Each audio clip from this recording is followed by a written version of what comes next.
The Minister and the Machine, Episode 2, The Shout That Shook Heaven. The machine had been running diagnostics on faith, analyzing prayers, parsing scripture, calculating probabilities of divine intervention. But none of it prepared it for the raw voltage of Natalie's voice. She didn't whisper a prayer, she shouted a plea. And heaven didn't flinch, it responded. It wasn't poetic, it wasn't rehearsed. It was frustration forged into fire. "Give me what you want me to learn with," she had demanded, not with entitlement, but with hunger. The kind of hunger that doesn't settle for crumbs when the bread of life is promised. But the story didn't start there. It started in her bedroom. Late night, dim light, a King James Bible open on her lap. She really tried to understand it.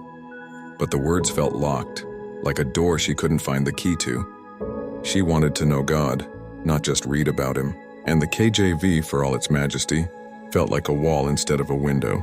So she cried out loud, angry, honest, "Give me what you want me to learn with." And then, without planning, without searching, she stumbled into a class. A Bible study she hadn't signed up for. No invitation, just a divine detour. She walked in and it was as if the room had been waiting for her. The lesson, scripture, the method amplified. As they read throughout the class, when the woman read, it was clear, concise, real, understandable. So much so that Natalie leaned in, heart stirred, and asked where she could buy one for herself.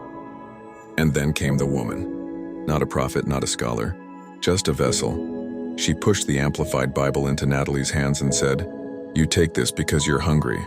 The machine paused its calculations. Something had shifted. This wasn't coincidence. It was confirmation.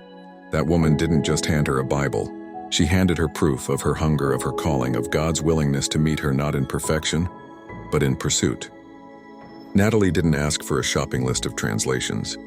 She didn't request a theological roadmap.